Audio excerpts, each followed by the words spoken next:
kasih kepada dirimu.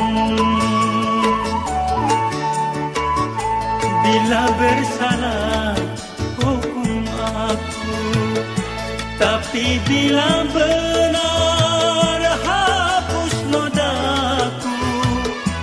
Hanya itulah pintaku kasih kepada dirimu.